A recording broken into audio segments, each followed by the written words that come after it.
Sa edad na 19, muntik nang matapos ang buhay niya bago pa man ito nagsimula.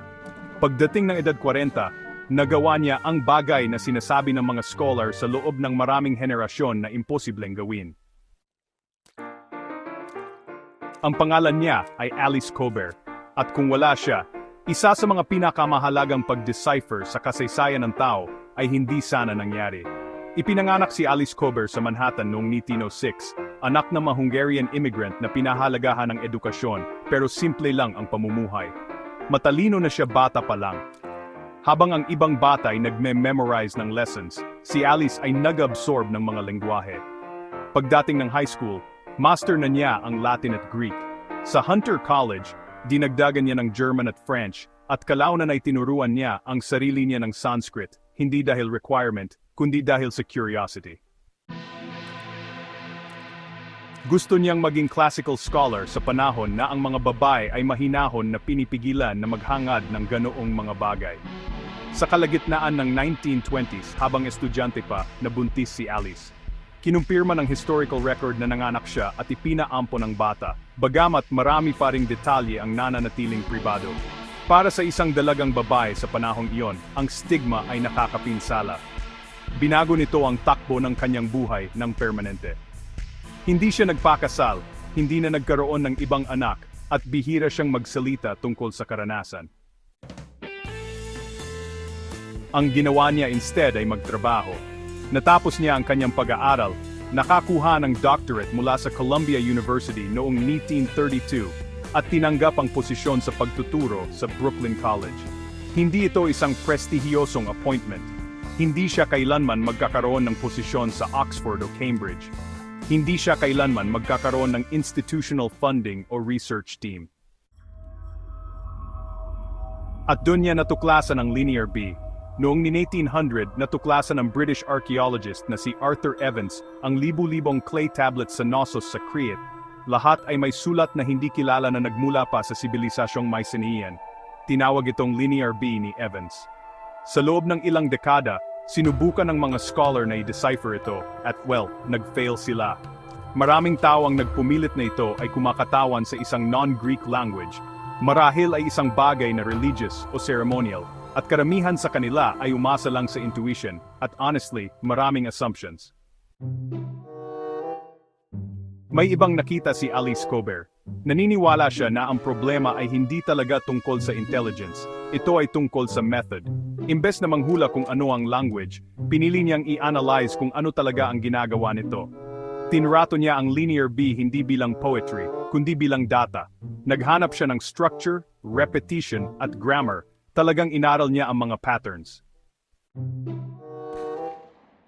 Simula noong early 1940s, sinimulan niya ang pambihirang gawain na ito. By hand, mag-isa, sa gabi. Pagkatapos magturo ng full course load sa umaga too. Kinatalog niya ang mga tablets symbol by symbol. Gumawa ng database bago pa man naimbento ang mga computer. Gamit ang mga discarded cigarette cartons na ginupit, gumawa siya ng napaka-intricate na sistema ng index cards, eventually more than 180,000 of them. Bawat isa ay nagre-record ng patterns, positions, at ang relationships between signs. Ang papel ay talagang scarce noong World War II. Sumusulat siya sa likod ng mga ginamit na exams, library slips, scrap paper, at maging sa greeting cards. Itinago niya ang mga cards na iyon sa kanyang maliit na Brooklyn apartment, maingat na inayos. Parang, isang physical memory bank ng isang sinaunang wika. Ang kanyang breakthrough ay subtle, at honestly, revolutionary. Natukoy ni Cober ang inflectional patterns, pinapatunayan na ang Linear B ay gumagamit ng grammatical endings. Natuklasan niya ang tinawag niyang triplets, mga set ng salita na may parehong root, pero nagbabago ng predictable, depende sa grammatical role. Ipinakita nito na ang Linear B ay nag-i-encode ng isang fully inflected language, hindi lang isang pictographic or ritual system. Hindi pa rin niya mabasa ang kahit isang salita, pero napatunayan niya kung paano gumagana ang wika. Noong 1948, inilathala niya ang kanyang mga natuklasan sa American Journal of Archaeology. Ang ding reaksyon ay, medyo tahimik. Siya ay isang babae, nagtuturo siya sa Brooklyn College. kulang siya sa institutional prestige. Ang kanyang trabaho ay kinilala bilang interesante, ngunit hindi ipinagdiwang. Gayunpaman, nagpatuloy pa rin siya. Pagsapit ng 1950, malapit na si Alice Colbert. Very close. Ngunit humina ang kanyang kalusugan. Namatay siya sa lung cancer sa edad na 43. Hindi niya kailanman nabasa ang Linear B. Hindi niya kailanman nakita ang kanyang trabaho na natapos. Hindi niya kailanman nalaman kung gaano siya kalapit. Pagkalipas ng 2 taon, noong 1952, inanunsyo ng British architect na si Michael Ventris ang pag-decipher ng Linear B. Ang kanyang achievement ay genuine at honestly, imposible kung wala ang trabaho ni Alice Colbert. Umasa siya ng direkta sa pagtukoy niya ng grammatical structure at triplet patterns. Binigyan siya ng credit ni Ventris. Briefly, ginawa na ng kasaysayan ng iba. Sa loob ng ilang dekada, nawala ang pangalan niya sa mga footnotes habang si Ventris ay naaalala bilang ang nag-iisang henyo na lumutas sa misteryo. Kalaunan lang lubos na kinilala ng mga iskolar ang katotohanan, si Colbert ang nagtayo ng pundasyon. Ginawa niyang solvable problem ang isang unsolvable mystery.